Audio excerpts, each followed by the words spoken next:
Assalamualaikum warahmatullahi wabarakatuh and a very good morning to all of you.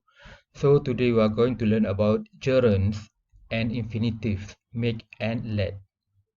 Okay, so in this notes there are two columns. Okay, left column and right column. So we are going to study the left column first, gerunds.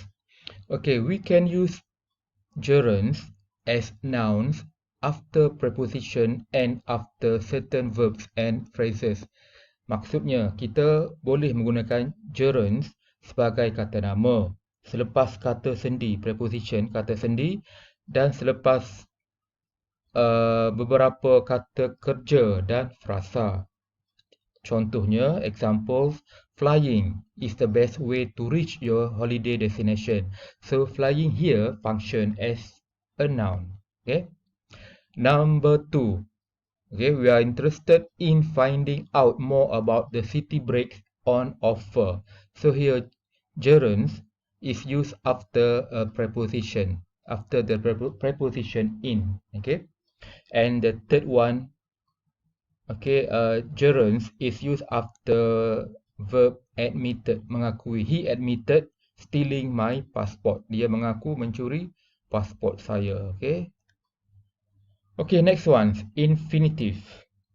Okay, infinitive means to plus base form of verb. For example, to go, to buy, to sleep, to eat, to drink, to run, to jump, or whatsoever. So, all these are examples of infinitive. Tadi gerunds adalah kata kerja tambah ing. So, that is the difference. Itu adalah perbezaannya.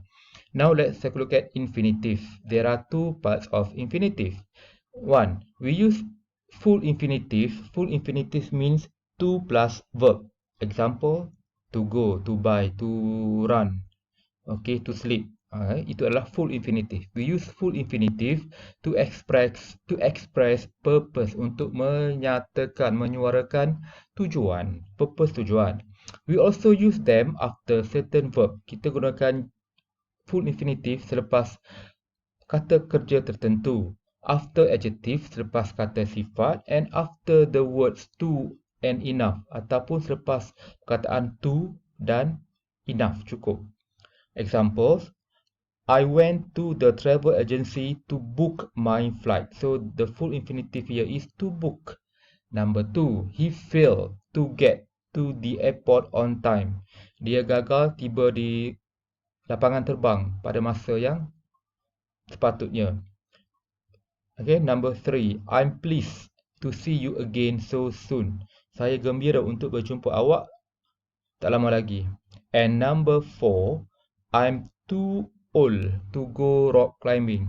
Saya terlalu tua untuk mendaki gunung berbatu-batan. Okay. Okay, next one.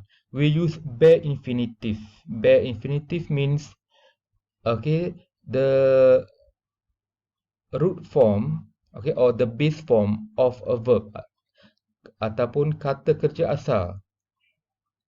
For example, find, see, go, buy, jump, run, sleep.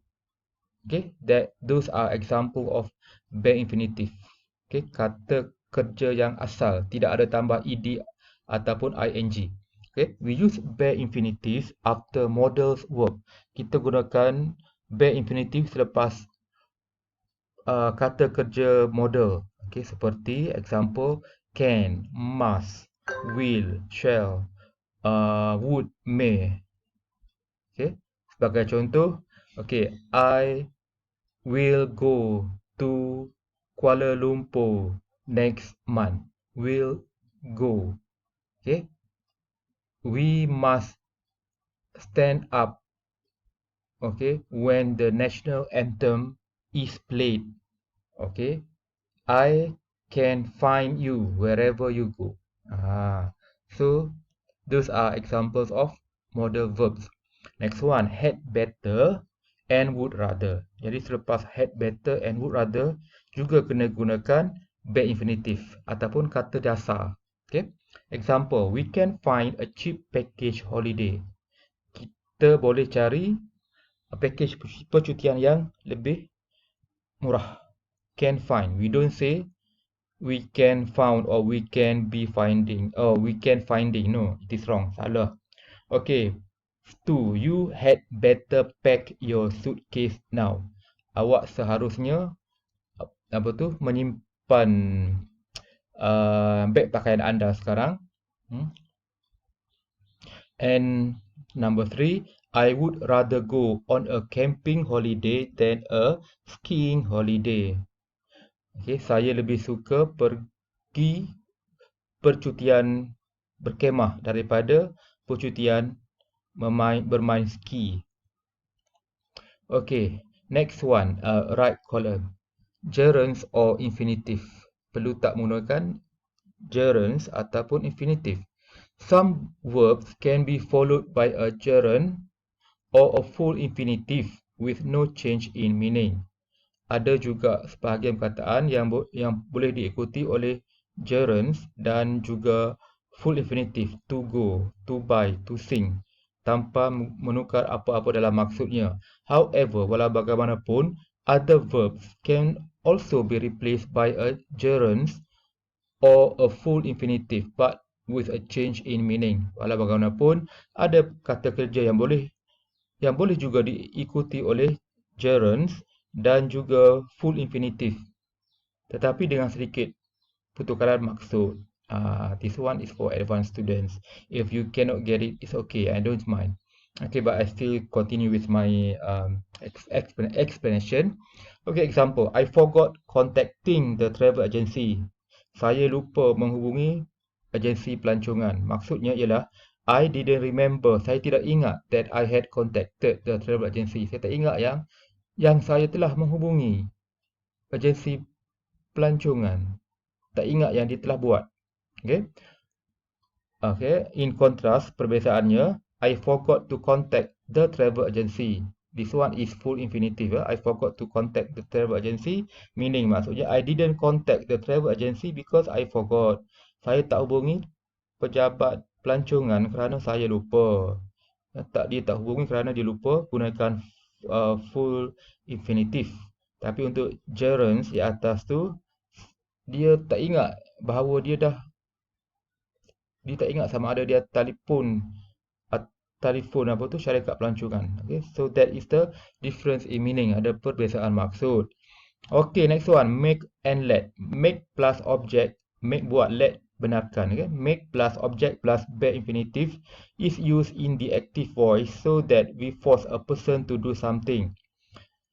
Kita gunakan make plus object plus bare infinitive di dalam cakap aktif, ayat aktif untuk menyatakan bahawa kita memaksa seseorang untuk membuat sesuatu.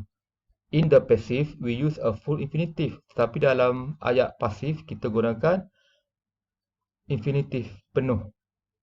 Tetapi untuk aktif tadi, kita gunakan infinitive kosong tanpa to. Okay? Examples.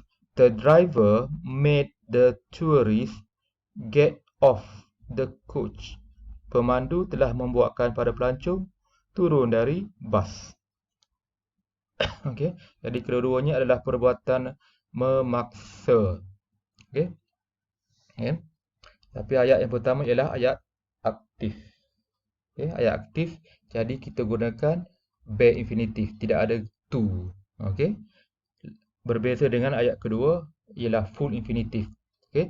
The tourists were made to get off the coach by the driver.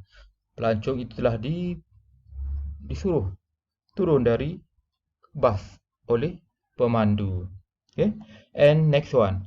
Let plus object plus bare infinitive is used to say that we give permission for someone to do something.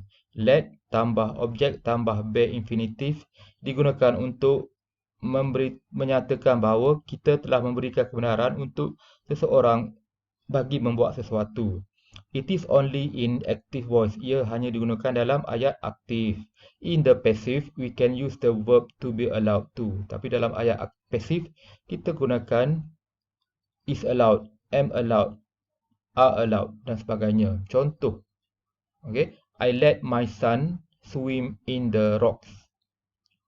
Saya benarkan anak saya berenang di celah-celah batu dalam hutan. Okay, I let my son swim. Okay, kita gunakan bare infinitive. Jangan gunakan swimming ataupun to swim. I let my son swim. I let you go. We don't say I let you going or I let you to go. Okay, it is wrong. Okay, next one. My son was allowed to swim. Anak saya telah dibenarkan untuk merenang di celah-celah sungai berbatu. Okay, now number 2. Read the sentences. Which one contains a gerund? The answer is sentence B. Okay, sentence B. Okay, arranging accommodation online is very convenient. How has it been used? Bagaimanakah ia digunakan? It has been used as a noun. Digunakan sebagai kata nama ni, yang ayat B. Which sentence contains an infinitive? Ayat manakah mengandungi infinitive? The answer is A. A. We can arrange accommodation online. What kind of an infinitive is it? It is a bare infinitive. Okay. Why has it been used? Kenapakah ia digunakan? It is used because it follows a modal verb. Kerana ia telah mengekori modal verb. The modal verb here is can. Okay.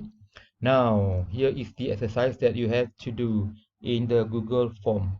Okay, choose the correct word. Number 1. Okay, family holidays, new and improved. As teenagers, we all remember number 1. Is it going or to go? Pilih mana satu yang betul. Okay, on holiday with our families. Our parents knew we didn't want spend or to spend our summer break holidaying or to holiday with them, but they made us dirujuk pada yang tadi, they made us doing or do it anyway. So answer this grammar exercise in the Google Forms provided.